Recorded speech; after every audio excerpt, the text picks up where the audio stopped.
Galatoomaa asham alaamanni isaa namni xinnaa guddaa jaarsaaf jaartii kabajamtoota daawwattoota televezyiinii faana kurrittaashoodha.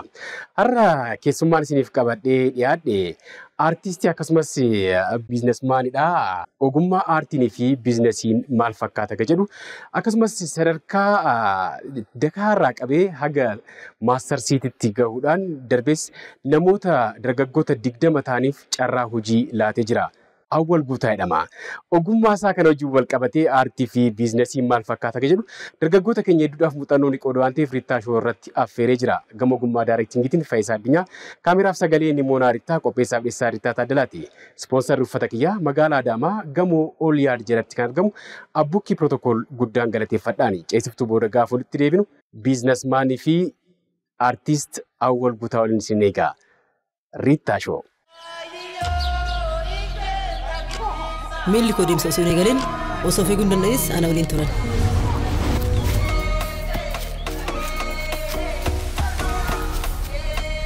Daandiin harkaa bannaan kallattiin agarsiisanii jiru.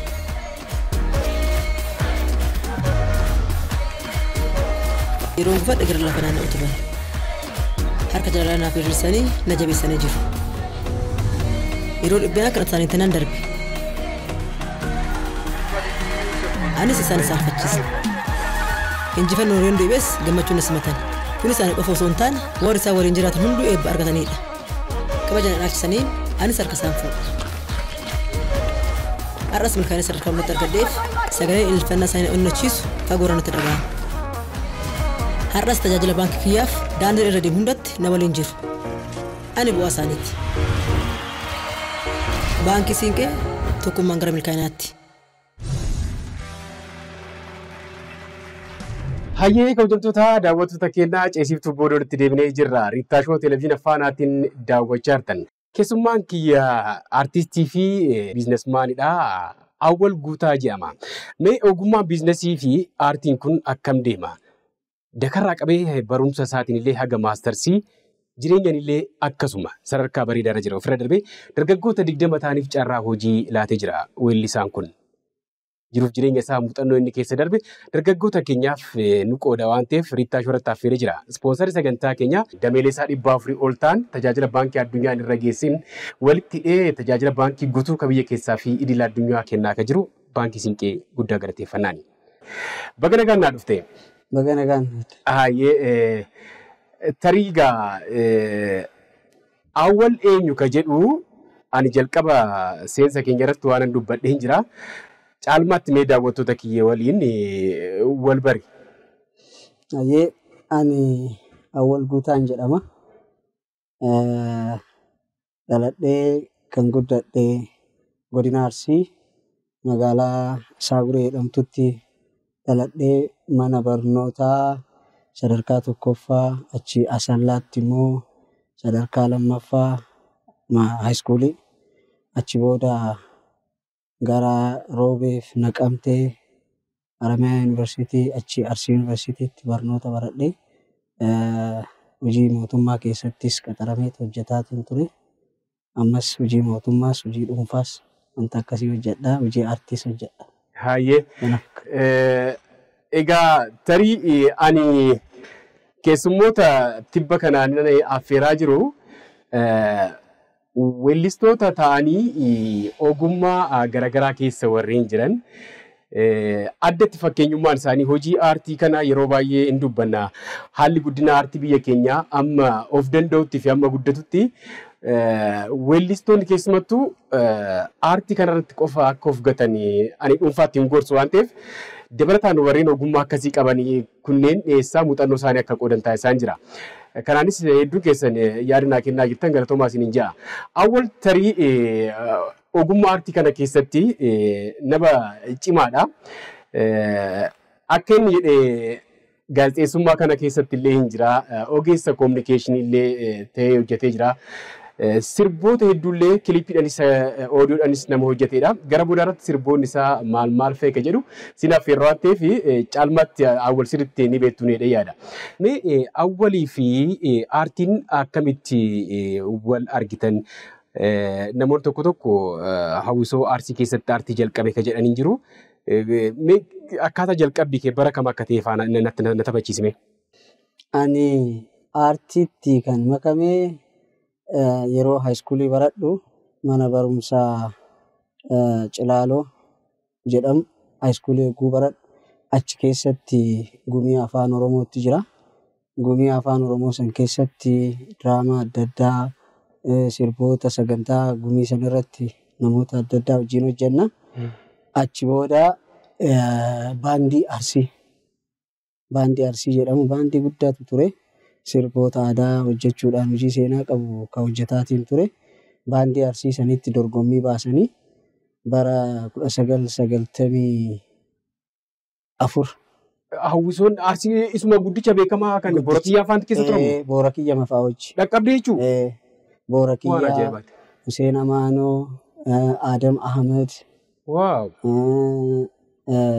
Alshaans Adam Ahmed yoomaan hangalu san biiftuu Oromiyaa galee Boorakiyyaa fa'aa wajjin beeksisni bahee dorgomnee achi keessa galee akkuma kutaa 12 eegguun baradhu jechuudha. Bara 1994 kutaa 12. Leenjii hawwisoo irratti hojjechuu akkuma jalqabeen maatiriikii bu'aan dhufee. Achi booda carraa barnootaa yuunivarsiitii atteeshiniin aartiin kun nama hatuu kunillee waan jiruuf hin arganne dhaabbata leenjii barsiisota Naqamtee carraa argadhe dorgomeet achitti barsiisummaa leenji'uuf biraa deeme Arsii. Carraan hawwisoo Arsii keessa seenuu argattee garuu barumsaan gara kolleejii deemuu waan qabduuf dhiiftee deemte jechuudha. Yeroo sanitti baandii Arsii keessatti sagalee fi shubbisan hojjedha. Waan ajaa'ibaadha. Jalqabbiin akkasi. Achi booda dhaabbata leenjii barsiisota Naqamteettis achi keessattis waan hawwisoon hojjetaa ture waan na keessa jiruuf achi ergan eebbifamee booda immoo hojiidhaan baay'ee otoo hin hojjetiin TTC kan jedhamu dorgomeet Baalee immoo gale. Baalee roobee dhaabbata leenjii barsiisota Baalee roobee sadarkaa diploomaatiin galee.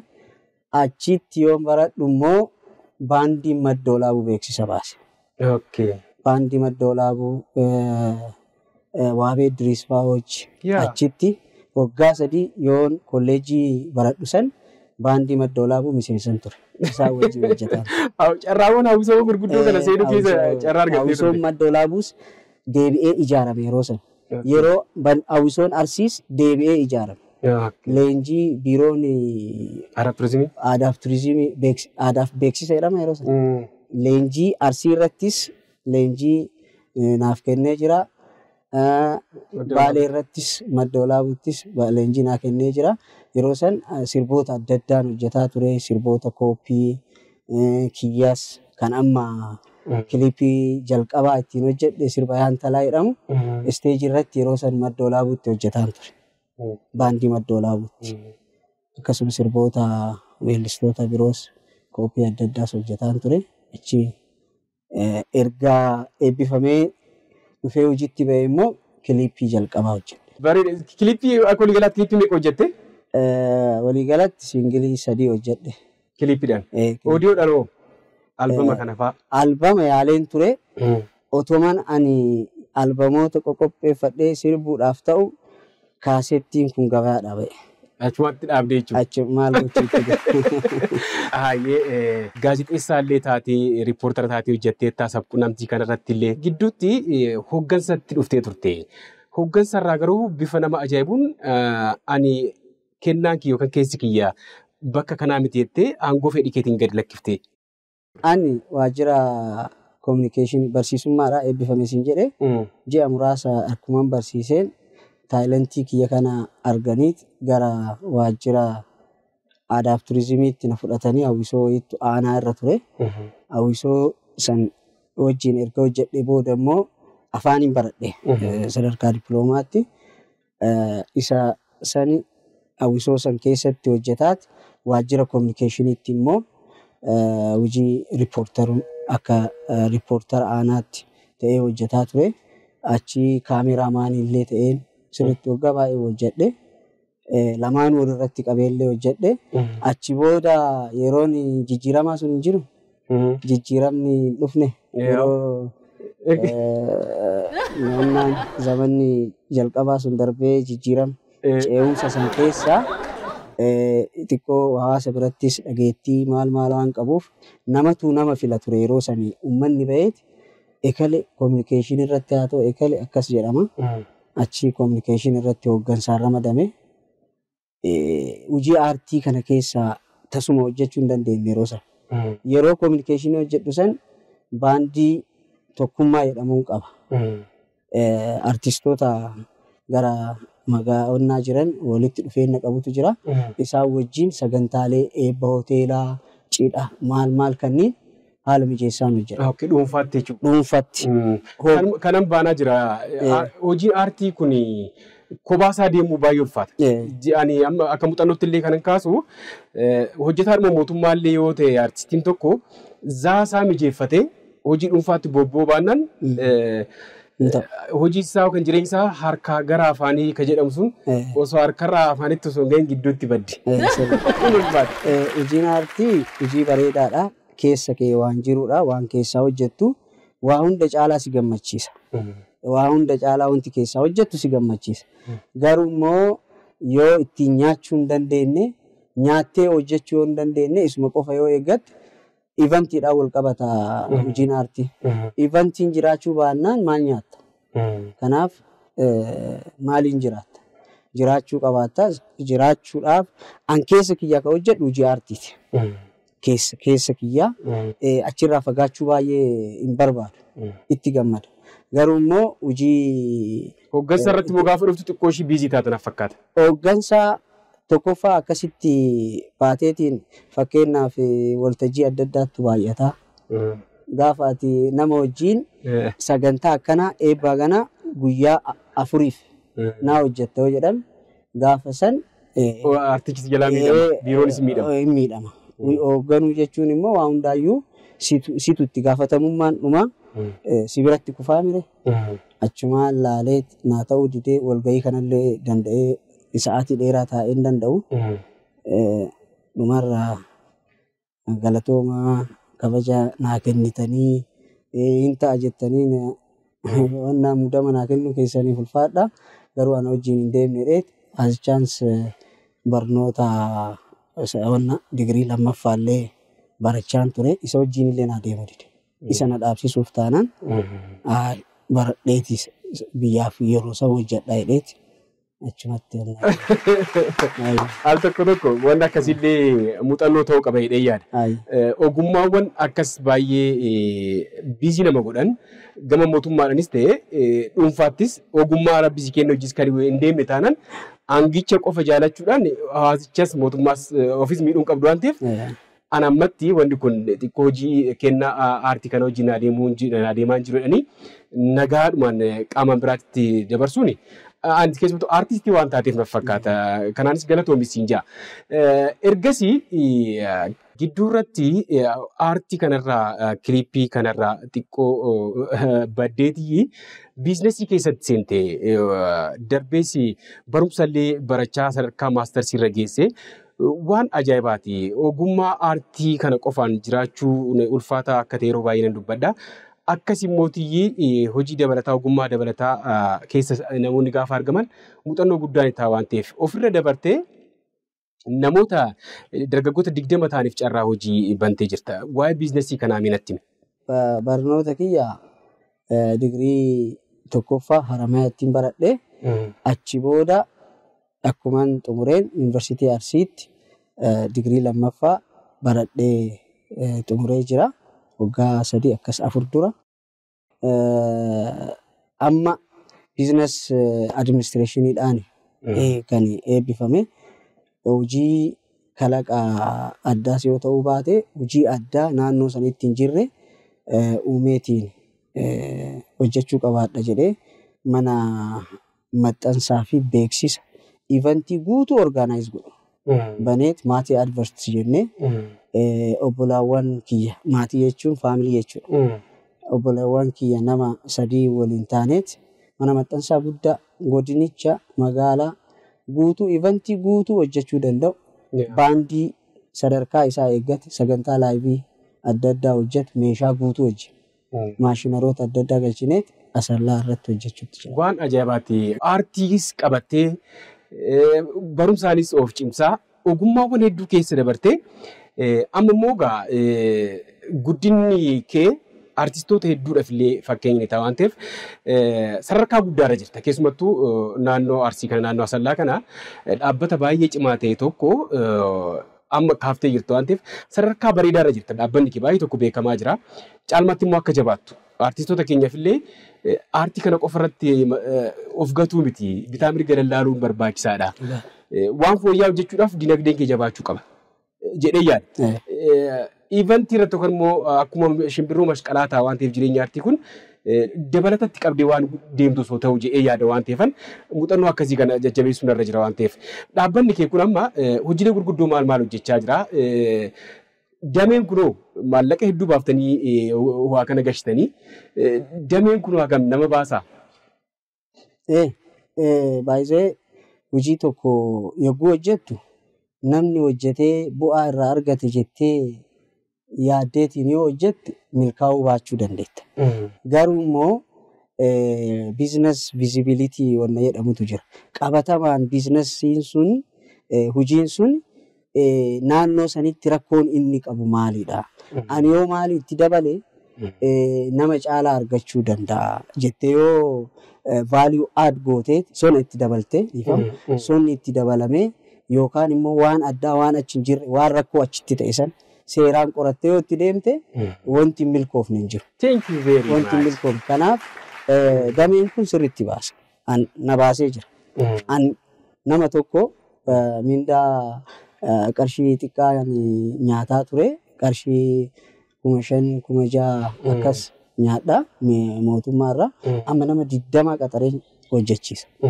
Nama 20f carraa hojii banuu jechuun waan guddaa. Baasee jennaanuu waan kafalu waan hin qabuuf jiruu kiyyallee baay'ee jijjiiree jira. Amma duraan waan kiliippii ittiin hojjedhu qubii fa'aa seenee yookaan nama deeggarsa gaafadhee ta'uu danda'a.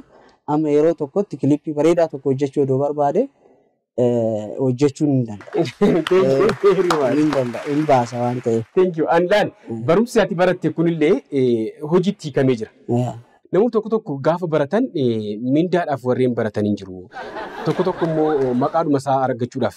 Kee garuu rakkoon hawaasa kiyya iddootti rakkoo akkamiitu jira? Waan baratte isa irraa kaatee bu'aa osoo hin dursin jalqaba rakkoo naannoo san gama maxxansaatiinis wantoota amma naa kaaftee kun asii biizinesmaan waan isaa laaluun kee barumsa ati baratte si fayyadee jireedha yaada. Sirriin dubbadhi laata? Dhugaa baay'ee na fayyadee jira. Barumsi haala qabatamaan guutuu yoo hojiirra oolche sanii ol ta'uu danda'a. Haqi tokko garuu hojiirra oolchee hin jira. Hojiirra oolchuun sun immoo nu fayyadeera. Biizines vizibilitii jechuun fakkeenyaaf manneen maxxansaa magaalaa Asallaa keessatti 50 oltu jira. Achi keessa. Ani immoo maashina maxxansaa hojjetu maashinariyoota maxxansa hojjetan mallaqa tokkoyyuu harkaan qabu yeroo jalqabu. Maashinoota maxxansaa hojjetan sunniin hin jiran. Waa maxxansa yoo ajajatte guyyaa 3 booda Asallaa ga'a. Guyyaa tokkotti yoo fideef namni hundi gara kiyya deebi'aa, gara keenya deebi'aa yaada jedhu vizibilitii isaa qo'anne. Baanarii kaaree lamaa takka fidachuudhaaf boru ganama sagantaa yoo ta'e waajjirri mootummaa tokko konkolaataa baasee boba'aa buusee nama hojjechiisu durgoo kafalee shofeeraaf durgoo kafalee Adaamaa ergeet yookaan Finfinnee ergeet deebi'a. Wanti sun barbaachisaa waan ta'eef. Nu immoo waan kana daqiiqaa 30tti isaanuma bira geesse. Waan hubannoo waa'ee hojii saniillee waan qabnuuf maashinoota kanneen hin dhiyeessine saniin gama akka waan penetreet goonee seenneetitti bifa addaatiin itti seennee bu'aa gaarii arganneerra bu'aa argatanii waakkachuun bu'aa hin qabu. Mootummaadhaafis gibira guddaa kafallaa yeroo adda addaatti nu jajjabeessuu isaanis kana hundaa ol immoo wanti nama gammachiisu carraa hojii nama baay'eedha banu. Wanti adda nu godhu value add wanti goone all in one goone. All in one jechuun sagantaa yoo qabaatti dikoreeshinii guutuu qabna. Sagantaa dikoor goone. stage promoter in jira in beeksisaan waltajjii in beeksisa. Baandii hin qaba. Baandii muuziqaa qaba. Waan cidhaaf barbaachisu yookaan sagantaa wayii kan mootummaas ta'e kan dhuunfaa waan hundaayyuu eenyu sagantaa akkamii qaba maaltu jalaa hir'ata jenneet akka dhimma keenyaatitti guunnaa hin barbaadamtaa jechuudha. Garuu waanuma namni hojjete biiroo takkitti banatee kompiitara takka kaa'attee abbaa dhimmaa irraa fuutee outsource godhaa deemu wanta akkasii sanniin waluma fakkaataa hojjettaa akkuma ati jette wal cufa. Manni foonii asitti yoo baname kunillee achitti kunillee achitti kunillee achi yoo ban abbaa fayyadamuuf gaariidha garuu biizinasiin sun cufamaa deema. Wal dorgomsiisuudhaaf abbaa maamilaaf gaarii ta'uu danda'a. Wal cufa. Waa value add yoo godhe immoo dorgomaa ta'a. Namni kunillee of cimsaa deema kan dura san keessa hin jirrellee. Hayyee kabajamtoota daawwattoota keenyaa ceesiftuu booda walitti deebinee jirra. Riittaa Shoo Televezyiina Afaanaatiin daawwachaa jirtan. Keessummaan kiyya artistii fi biizinesmaanidha.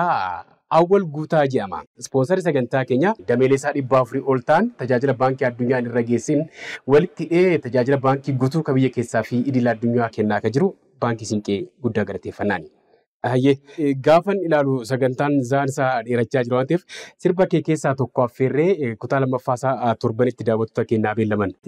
Hayyee kabajamtoota daawwattoota keenya turtiin keenya zaan asitti nu daangeessee jiru waan ta'eef sirba isaatiin bohaara torban kutaa lammaffaa sagantaa kanaa qabannee dhiyaanna haga torbanii koronaa bulaa. Miilli koo deemsa osoo hin eegalin osoo fiiguu hin danda'is ana waliin turan.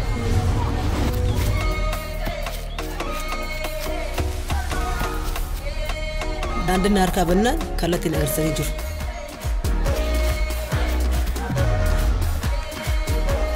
Yeroo uffata gara lafa naanna'u turan. Harka jala naaf hir'isanii na jabeessanii jiru. Yeroo dhibbeen akka isaanii tanaan darbe. Anis isaan saafachiisa. Injifannoo yeroo deebi'es gammachuun na simatan. Kun isaan qofa osoo hin taane warri isaan waliin jiraatan hunduu eebba argatanidha. Kabajaan dhaabsisanii anis harka isaan fuudha. Arras milkaa'ina sadarkaa mul'atu argadheef sagaleen ilfannaa isaanii onnachiisu fagoo irratti dhaga'ama. Har'as tajaajila baankii kiyyaaf daandii irra deemu hundatti na waliin jiru. Ani bu'aa isaaniiti. Baankii Siinqee tokkummaan gara milkaa'inaatti.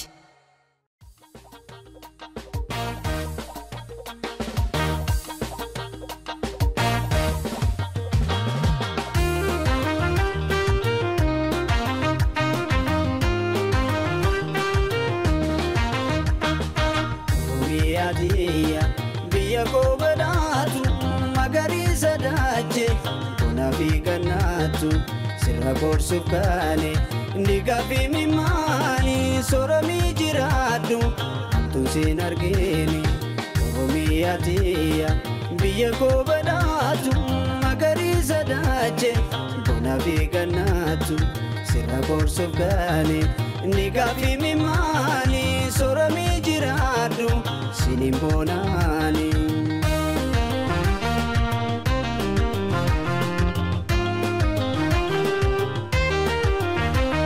Keessummaan silaaltu kun kan himnu kennu waasa kaanii ta'us lubbusiif kitimnu daangaan kee dallaansaa lafee goototaati takku tokko laannu salphina seenaati. Chana lamisaaf dhaabbatu jira qomoo rakkoo saba isaaf rifatu leenca didee shirtoota naasise goota seenaan kaasu dhaloota boonsise.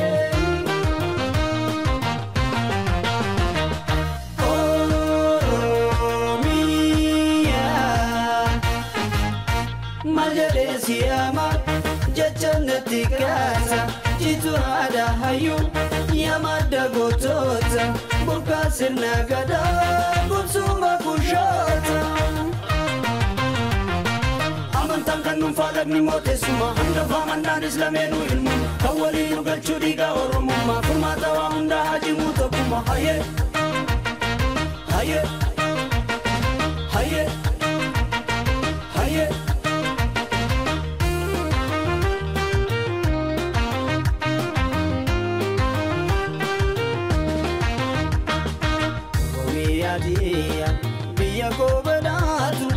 magariisa daachee bona fi gannaatu sirra gorsuuf kaane ni gaaffii mimaani sooromii jiraadhu hamtuun siin argine Oromiyaa tiyya biyya koo badhaatu magariisa daachee bona fi gannaatu sirra gorsuuf kaane ni gaaffii mimaani sooromii jiraadhu siin bonaani.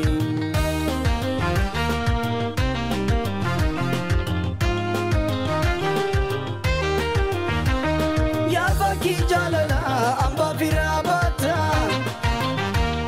elmite obate ekante tinya chifta arme lufa gara la petiko sorami badani sini malurako ifanda mulata fuldura dienya tata ole bulu sidini ke amenya Kabane kane mata ol kabadu nuti sifta kone